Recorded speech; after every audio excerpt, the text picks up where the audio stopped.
नमस्ते दोस्तों, मैं डॉक्टर धीरज वत्ते, हिंदी विभाग प्रमुख, संजीवनी महाविद्यालय चापोली।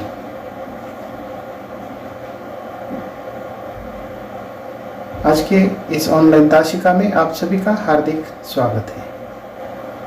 बीए तृतीय वर्ष के ऐच्छिक हिंदी का प्रश्न पत्र क्रमांक 9, हिंदी साहित्य का इतिहास। इस प्रश्न पत्र में हम भक्ति काल को देख रहे हैं। भक्ति काल के अंतर्गत इसके पूर्व की ताशिका में हमने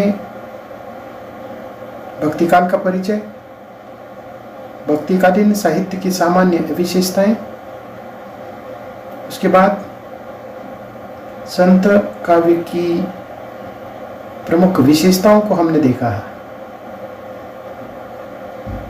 आज के इस ताशिका में हमें सूफी प्रेम मार्गी शाखा की प्रमुख विशेषताओं को देखना है।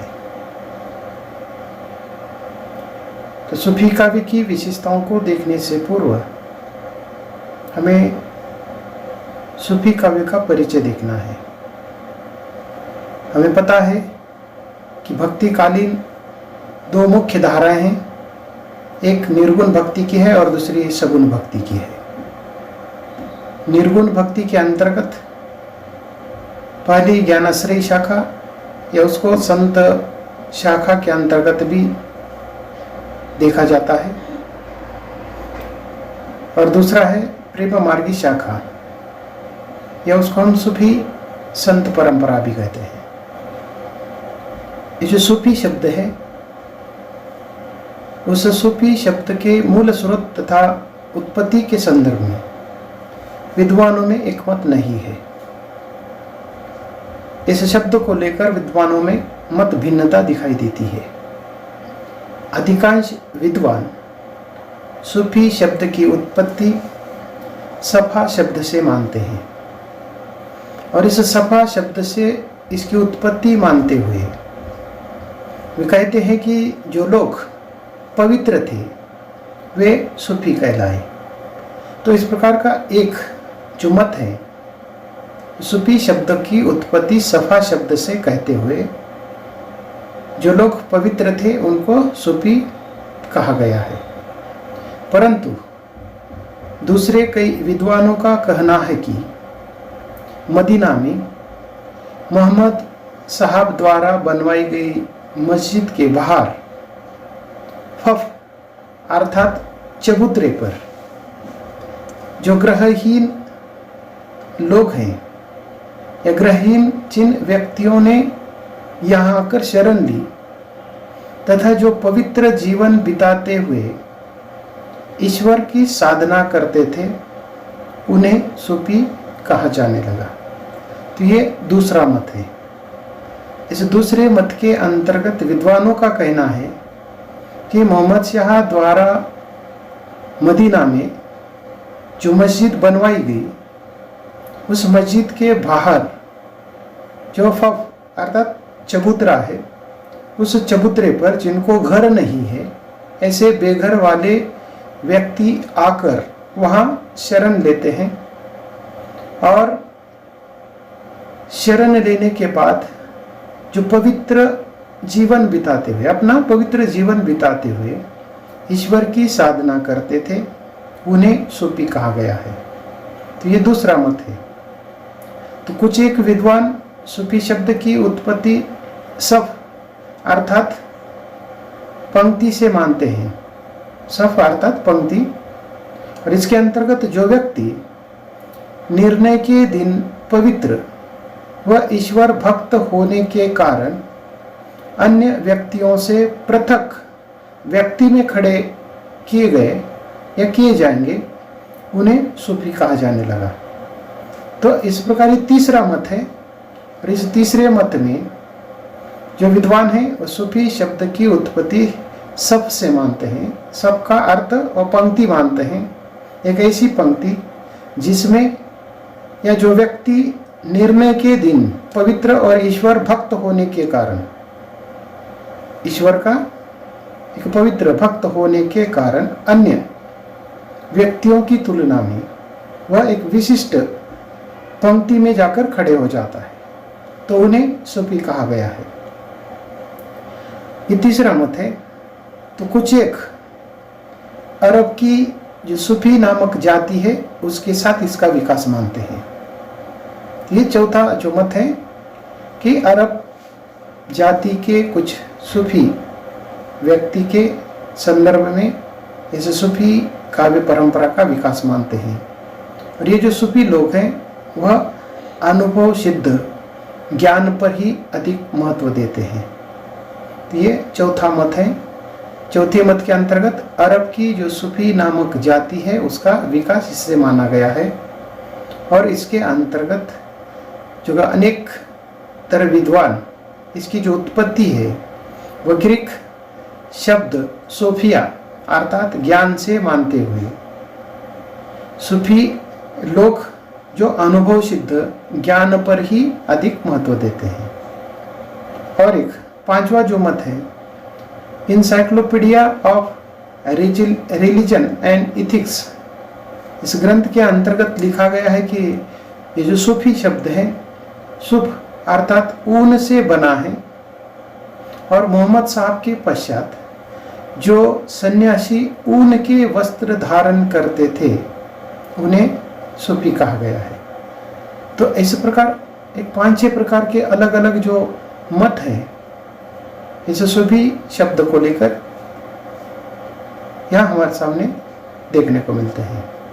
तो इस प्रकार ये अलग अलग जो शब्द हैं या अलग अलग जो प्रवाह है या अलग अलग जो मत हैं, इन मतों के आधार पर विद्वानों ने सूफी शब्द की उत्पत्ति या सूफी ये जो काव्य परंपरा है उसका जो विकास है अलग अलग पद्धति से माना है।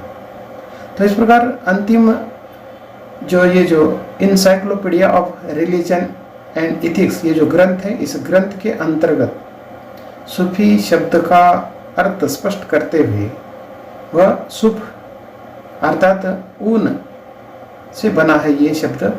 और मोहम्मद साहब के पश्चात जो सन्यासी ऊन के वस्त्र धारण करते थे उनको सूफी कहा गया है। वस्तुतः 11वीं शताब्दी में प्रसिद्ध सूफी साधक अल-हुजविरी का अफगानिस्तान से भारत में आगमन हुआ और उन्होंने भारत में सूफी मत के प्रचार हेतु ग्रंथ का निर्माण किया। प्रचार की बुनियाद उन्होंने डाली। तो इस प्रकार और एक जो महत्वपूर्ण जो विचारधारा या मत है, तो 11वीं शताब्दी में एक प्रसिद्ध सूफी साधक अल-हुजविरी जो अफगानिस्तान से भारत में उसका आगमन हुआ और भारत आकर उस सूफी साधक ने अपने सूफी मत का प्रचार हेतु कुछ ग्रंथों का निर्माण किया। अतः इन ग्रंथों का निर्माण करने का उसका जो मूल उद्देश्य या कारण था वह प्रचार करना था। सामान्यतः ये जो सूफी साधकों ने भारतीय जो वातावरण है उसके अनुकूल ही सूफी मत का प्रचार करने की ओर ध्यान दिया और अपने इस उद्देश्य की पूर्ति के लिए उन्होंने प्रेम आख्यानों की रचना की। तो इस दृष्टि से सबसे महत्वपूर्ण जो बात है, जैसे कि ये सूफी मत का जो प्रचार है उसके दृष्टि से इस प्रकार के कुछ ग्रंथ लिखे और ये इन ग्रंथों का जो मूल उद्देश्य था वह प्रचार करना था।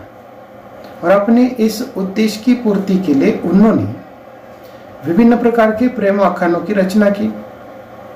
यही कारण है कि उन्हें प्रेम मार्गी सूफी कवि कहा जाने लगा। और भक्तिकालीन जो निर्गुण धारा की ये जो शाखा है वह प्रेम मार्गी शाखा कहलाने लगी। तो इस प्रकार भारत में जो अफगानिस्तान से आए हुए कुछ सूफी साधकों ने इस सूफी मत का प्रचार प्रसार करने के लिए तो इस प्रकार के उन्होंने कुछ प्रेमाख्यान काव्यों की रचना की और इस प्रेमाख्यानों के आधार पर सूफी मार्ग का ये जो शब्द है या सूफी शब्द का प्रचलन हुआ और भक्तिकालीन जो निर्गुण काव्य धारा की जो शाखा है उसके अंतर्गत प्रेम मार्गी शाखा के नाम से वह कहलाने लगी। तो प्रेम मार्गी सूफी कवियों ने कल्पित कहानियों द्वारा प्रेम मार्ग का महत्वपूर्ण जो लेखन है वह किया है। तो इस प्रकार ये जो प्रेम मार्गी कवि है उन कवियों ने क्या किया, काल्पनिक या कल्पना के आधार पर ऐसी कुछ कहानियों के द्वारा प्रेम मार्ग का जो महत्वपूर्ण विषय है उसको उन्होंने व्यक्त किया है या प्रेम मार्ग का जो महत्व है वह बताने का प्रयास किया है।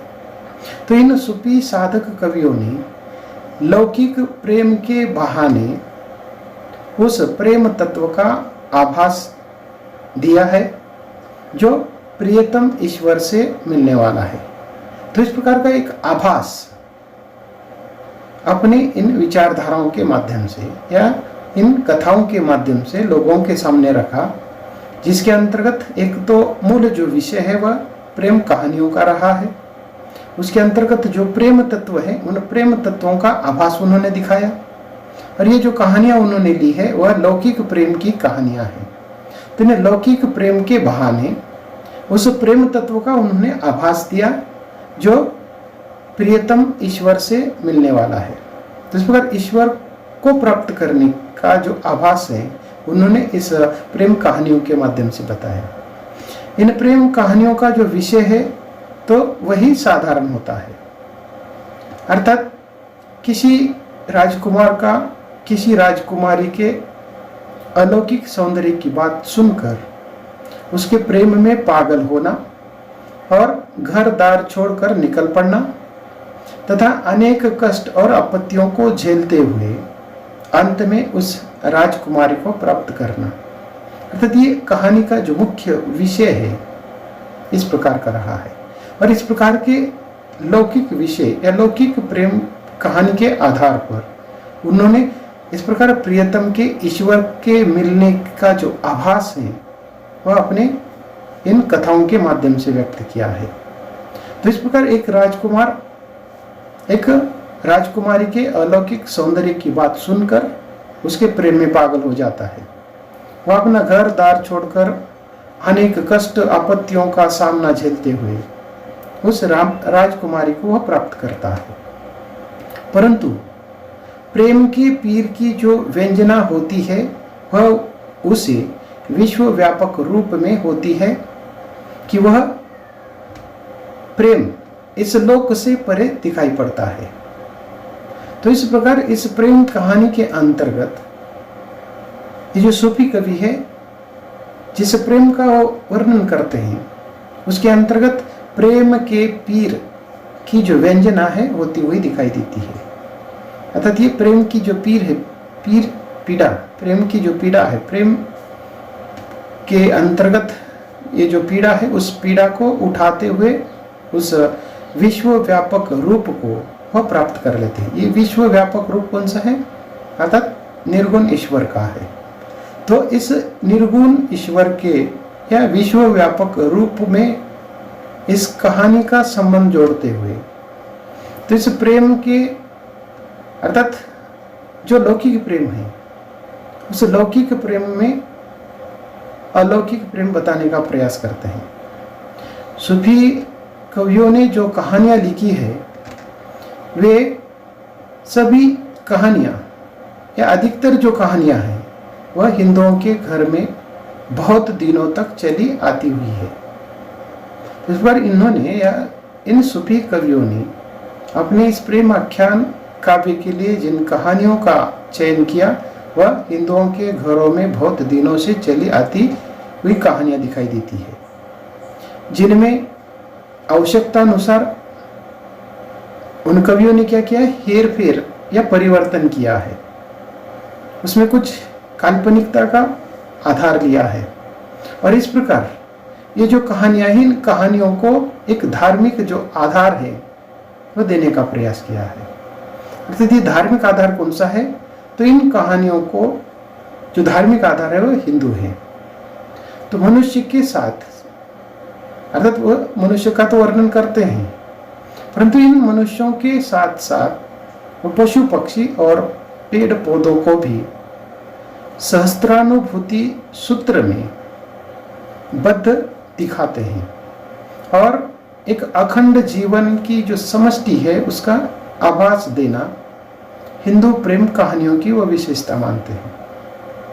तो इस प्रकार इस कहानी को बहुत व्यापक दृष्टि से व्यक्त करते हुए, जैसे कि मूलतः ये लौकिक प्रेम कहानी है, परंतु उसके साथ साथ ये प्रकृति को भी जोड़ने का प्रयास करते हैं।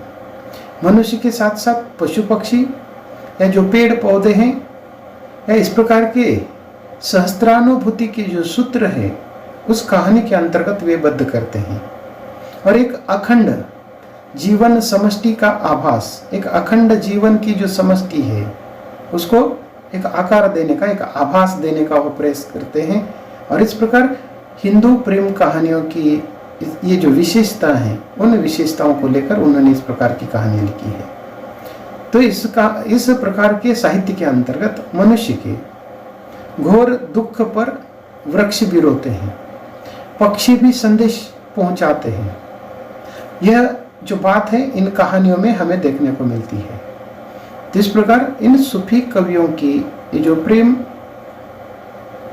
मार्गी जो कविताएं हैं या इस प्रकार की प्रेम के जो आख्यान हैं, इन आख्यानों के अंतर्गत उन्होंने जो मूल कहानी है वह हिंदू घरों की बहुत दिनों से चली आई कहानियाँ उन्होंने ली है और आवश्यकता अनुसार उसके अंतर्गत उन्होंने बदल किया है, परिवर्तन किया है। परंतु इस कहानी को वे धार्मिक आधार देने का प्रयास करते हैं और इस कहानी के माध्यम से मनुष्य के साथ साथ वह इस समष्टि को, इस प्रकृति को उसके साथ जोड़ने का प्रयास करते हैं। प्रकृति के कई जो सूत्र हैं उसमें बांधने का प्रयास करते हैं और एक अखंड जीवन की जो समष्टि है उस समष्टि को उसके अंतर्गत दिखाने का प्रयास करते हैं।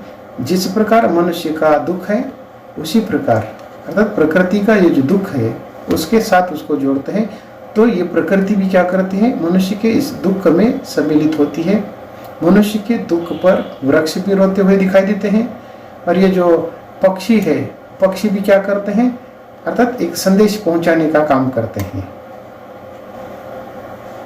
तो इस अखंड जीवन समष्टि का आभास देते हुए हिंदू प्रेम कहानियों की इन विशेषताओं को व्यक्त करते हैं। मनुष्य के घोर दुख पर ये वृक्ष भी रोते हैं और पक्षी संदेश पहुंचाते हैं और ये जो बात है इन कहानियों के अंतर्गत हमें देखने को मिलती है। ये सारी जो बातें हैं, इन बातों से इस बात का पता चलता है कि सूफी साधक कवियों ने अपने प्रेम आख्यानों द्वारा सूफी मत का ही प्रचार करना उनका प्रमुख लक्ष्य रहा है। सूफी मत के अनुसार ईश्वर एक है और उसका नाम हक है। तो इस प्रकार ये जो सूफी साहित्य है उसका जो मूल सूत्र है या उनका प्रमुख जो लक्ष्य है वह सूफी मत का प्रचार करना है। परंतु इस सूफी मत का प्रचार करने के लिए उन्होंने क्या किया है, ईश्वर के एक होने का जो भास है या उनके अनुसार ईश्वर एक है और उसका नाम हक है। मूलतः आत्मा और परमात्मा में वे कोई अंतर नहीं मानते हैं। इस पर ये मूलतः एक ईश्वरवादी है, एक ही ईश्वर पर उनकी आस्था है और इसीलिए आत्मा और परमात्मा में वे किसी प्रकार का अंतर नहीं मानते हैं। पर उन दोनों के बीच में एक बड़ा व्यवधान है। अर्थात ये आत्मा और परमात्मा के बीच का ये जो व्यवधान है उस व्यवधान को दूर करने के लिए साधक की आवश्यकता पड़ती है। साधक यानी जो जिसको साध्य करना है, जैसे कि आत्मा है, आत्मा को ईश्वर तक पहुंचना है, परंतु इन दोनों के बीच में जो व्यवधान है, जो अड़सर है, उसको दूर करने का जो काम है उसके लिए एक साधक की या साधना की आवश्यकता होती है। ये जो साधना है, इस साधना में निरंतर ये जो साधक है परमात्मा को पाने की जो इच्छा है या अपने परम लक्ष्य की ओर अग्रसर होने के लिए वह निरंतर प्रयास करता है। सूफी सिद्धांत के अनुसार या सूफियों के अनुसार ये जो साधना में जीवन है, इस जीवन को एक वो यात्रा मानते हैं और इस यात्रा में प्रेम या साधना द्वारा ईश्वर तक पहुंचने के लिए ये जो साधक है, इस साधक को इस यात्रा में अनेक मंजिलों को पार करना पड़ता है। तो इस प्रकार ये जो साधना है वह लंबी साधना है, उसको उन्होंने इस साधना को एक यात्रा माना है और ये जो यात्री है वो कौन है? साधक है। और इस साधक को या इस यात्री को अपनी मंजिल तक पहुंचने के लिए अनेक प्रकार के जो मार्ग हैं या अनेक प्रकार की जो मंजिलें हैं उसको पार करके वहाँ तक पहुँचना है। सूफियों ने ये जो सूफी मार्ग हैं उनकी कई अवस्थाओं का वर्णन किया है। तो इस प्रकार ये जो सूफी मार्ग हैं उस मार्ग की वैसे तो 4 अवस्थाओं का उन्होंने उल्लेख किया है, 4 मंजिलों का वर्णन उन्होंने किया है। और भारतीय सूफियों ने जो सूफी मार्ग की जो 4 अवस्थाएं हैं या 4 मंजिलों का उन्होंने उल्लेख किया है, उसके अंतर्गत ये सूफी मार्ग की जो पहली अवस्था है उसको नासूत कहा गया है। ये जो नासूत है उसको उसके अंतर्गत क्या होता है? ये जो साधक है जिसको साध्य करना है, ईश्वर को प्राप्त करना है, तो साधक की जो प्रकृत अवस्था है इसके अंतर्गत देखने को मिलती है। यानी प्रकृति ने जो दी हुई एक सामान्य जो अवस्था है उसके अंतर्गत होती है, आरंभिक अवस्था है ये। इस अवस्था में वह शरीयत कुरान के प्रतिपादित विधि विशुद्धों का जो पालन है वह करता हुआ दिखाई देता है। तो इस प्रकार ये पहली जो मंजिल है, पहली जो अवस्था है उसे नासूत कहा गया है। और इस अवस्था के अंतर्गत जो साधक है वह प्रकृत अवस्था में होता है और इस अवस्था में वह शरीयत कुरान में प्रतिपादित जो विधि है उस विधि के निषेधों का पालन करते हुए दिखाई देता है। ये जो साधना है वह सबसे निचले स्तर की साधना कही जाती है, यानी आरंभिक अवस्था है ये। इस मंजिल तक ईश्वर प्राप्ति का यह जो मार्ग है उस मार्ग तक पहुंचने की जो 4 अवस्थाएं हैं या 4 मंजिलें हैं उसमें से सबसे पहली ये अवस्था है और उसे शरीयत या नासूत कहा गया है। इस अवस्था में जो साधक है उसकी अवस्था प्रकृत अवस्था होती है और इसमें शरीयत के अंतर्गत ये जो कुरान है उस कुरान के प्रतिपादित विधि निषेधों का पालन किया जाता है। इस प्रकार ये सबसे पहली या निचली अवस्था मानी जाती है। इसके पार करने के बाद जो दूसरी अवस्था है उसको मलुकत कहा गया है या मलुकत अवस्था में वह पहुंच जाता है। इसमें जो साधक है वह क्या करता है? भौतिक जगत के ऊपर उठकर थोड़ा सा पवित्र हो जाता है। इस अवस्था में वह तरीका अर्थात पवित्रता को अपनाने में समर्थ होता है। जैसे कि ईश्वर को प्राप्त करने के लिए उसे पवित्र होना पड़ता है। भौतिक जो जगत है इस भौतिक जगत से उसे ऊपर उठना पड़ता है और पवित्र होना चाहिए। इस अवस्था में जब वह भौतिक जो जगत है उससे ऊपर उठकर पवित्र हो जाता है तो उसे तरीका शब्द का प्रयोग किया गया है, अर्थात पवित्रता अपनाने में समर्थ हो जाता है। वह पवित्रता अपनाने में समर्थ हो जाता है। और इसके पश्चात जो तीसरा या तीसरी जो मंजिल है या तीसरी जो अवस्था है वहाँ पहुँचते समय उसे अर्थात मारिफत कहा गया है। ये तीसरी अवस्था है मारिफत की। यहाँ पर साधक परमात्मा के मिलने की जो क्षमता है वो प्राप्त कर लेता है। यानी कि ईश्वर तक पहुंचने के लिए जो भी या जिन गुणों की आवश्यकता है वह सारे गुण उसने प्राप्त किए हैं। उसकी जो क्षमता है वह परमात्मा को मिलने की अब हो गई है। ये तीसरी अवस्था है। और उसके मार्ग की जो सारी बाधाएं हैं यहाँ दूर हो चुकी है। और इस प्रकार इन सारी बाधाओं को दूर करते हुए इस तीसरी अवस्था से वह जब चौथी अवस्था में प्राप्त होता है उसे हकीकत कहा गया है। परंतु इस तीसरी अवस्था में, जैसे कि ये तीसरी जो अवस्था है वह मारिफत कही गई है, और इस मारिफत में वह परमात्मा को मिलने की जो क्षमता है वह प्राप्त करता है, अपने मार्ग की सारी जो बाधा है दूर करता है। तब उसकी ये जो तीसरी अवस्था है वह जबरूत कही गई है। और इस जबरूत के बाद की चौथी या अंतिम जो मंजिल है उसे हकीकत कहा गया है। और ये जो हकीकत का अर्थ है वह परम सत्य है। परम सत्य का अर्थ ही ईश्वर प्राप्ति है। तो इसमें जो साधक है वो क्या करता है, इसमें साधक को लाहत की अवस्था प्राप्त होती है। तो ये लाहत क्या है, तो इस अवस्था में वह शुद्ध ज्ञान प्राप्त करता हुआ परमात्मा के साथ एकता का अनुभव करने लगता है। इस प्रकार ये जो चौथी अवस्था है उसको हकीकत या लाहत अवस्था के रूप में कहा गया है। और इस अवस्था में जो साधक है जिसको ईश्वर प्राप्त करना है या इस मार्ग पर जो चल रहा है, तो इन तीन मंजिलों को पार करते हुए चौथे मंजिल तक पहुंच गया है। और उस समय उस साधक को ऐसा अनुभव होने लगता है कि उसने जो विशुद्ध ज्ञान है ईश्वर प्राप्ति का उसने प्राप्त किया है। और ये जो परमात्मा के साथ एकता का जो अनुभव है वह यहाँ करने लगता है। यहाँ साधक अपना जो परम लक्ष्य है उसको वो प्राप्त करता है और उसके अनहलक की जो अनुभूति है वहाँ होने लगती है। अर्थात उस साधक को यहाँ अंतिम चरण में चौथे स्तर में या चौथी अवस्था में पहुँचने के बाद उस साधक को अनहलक की अनुभूति होने लगती है।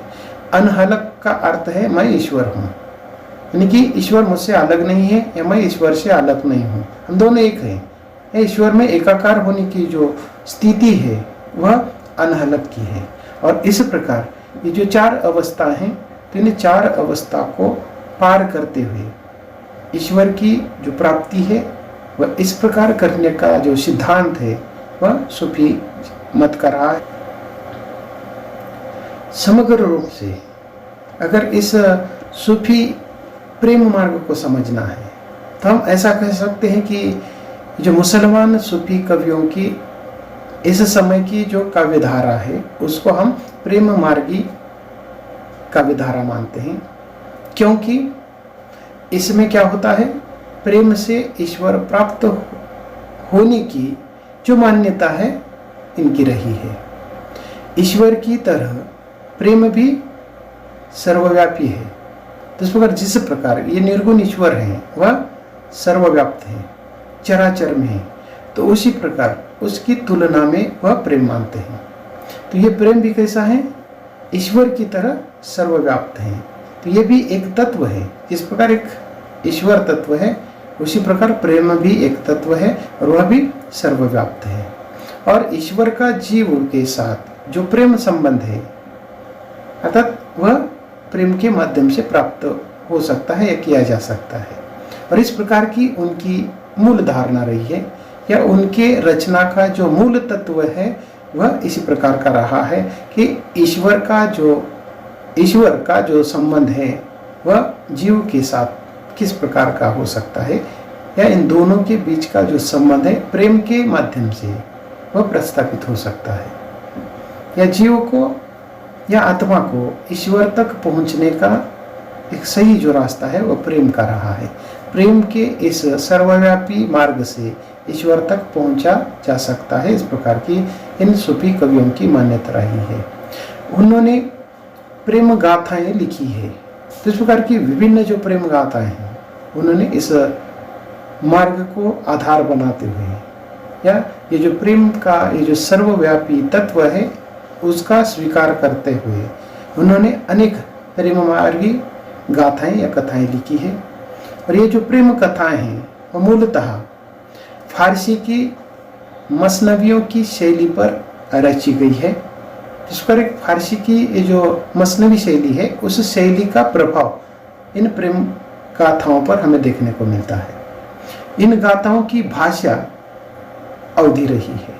अवधी के अंतर्गत उन्होंने इस प्रकार की एक कथाएं लिखी है और इनके जो प्रेम कथाएं हैं, इन प्रेम कथाओं के लिए इन सूफी कवियों ने क्या किया है, धोआ चौपाई छंदों का ही विशेष रूप में प्रयोग किया है।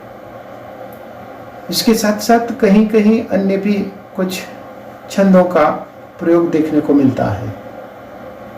ये जो मुसलमान कवि है, तो इन मुसलमान कवियों के होते हुए उन्होंने इन कहानियों की जो कथाएं ली है वह हिंदू जीवन से संबंधित ली है। तो इसके साथ साथ खंडन मंडन में ये कवि न पढ़ते हुए, अर्थात इन फकीर कवियों ने भौतिक प्रेम के माध्यम से ईश्वरीय प्रेम का वर्णन किया है। उसको हम लौकिक प्रेम के माध्यम से अलौकिक प्रेम का वर्णन किया है, या उसको हम ऐसा भी कह सकते हैं कि मानवीय प्रेम के माध्यम से उन्होंने ईश्वरीय प्रेम का वर्णन किया है। तो इस प्रकार मानवीय या लौकिक प्रेम के आधार पर वह ईश्वरीय प्रेम का वर्णन करते हैं, या ईश्वर को मासुक माना गया है। और प्रत्येक जो कथा है या प्रत्येक जो गाथा है उसके अंतर्गत, जैसे कि इसके पहले भी हमने चर्चा की कि कोई राजकुमार है और वह किसी राजकुमारी की सौंदर्य की चर्चा सुनकर उसे प्राप्त करने के लिए नानाविध कष्टों को झेलता है, उसका सामना करता है, विविध कसौटियों को वह पार करता है और अंत में जाकर उस सुंदरी को या राजकुमारी को वह प्राप्त कर लेता है। अर्थात ये इनकी कहानियों का केंद्रीय आधार रहा है और इस प्रकार की कहानी के आधार पर वह इस ईश्वर तक, निर्गुण ईश्वर तक पहुंचने का प्रयास करते हैं। तो उसकी ये जो साधना है, इस साधना की 4 अवस्थाएं या 4 मार्ग हैं, 4 मंजिलें हैं, उसको पार करते हुए अंत में वह ईश्वर में एकाकार होते हुए इस कहानी का अंत होता है। तो इस प्रकार की ये जो सूफी संत परंपरा है, तो इन कवियों में सर्वाधिक जो प्रमुख कवि है वह मलिक मोहम्मद जायसी है और उनका सर्वश्रेष्ठ जो ग्रंथ है वह पद्मावत है। और ये जो पद्मावत है वह महाकाव्य शैली के अंतर्गत लिखा गया इस शाखा का सर्वश्रेष्ठ ग्रंथ माना जाता है। एक सर्वश्रेष्ठ रचना के रूप में हम पद्मावत की ओर देखते हैं। और मलिक मोहम्मद जायसी के साथ साथ अन्य भी कुछ कवियों का उल्लेख हम कर सकते हैं, जिसमें मंजन है, कुतुबन है, उस्मान है। ये भी इस कालखंड के प्रमुख कवियों में रहे हैं। तो हम इसके बाद जो सूफी प्रेम मार्गी शाखा है उसकी जो विभिन्न विशेषता है उन विशेषताओं की चर्चा करते हैं। आज के लिए बस इतना ही। इसके आगे का भाग, इसकी अगली ताशिका हम देखते हैं।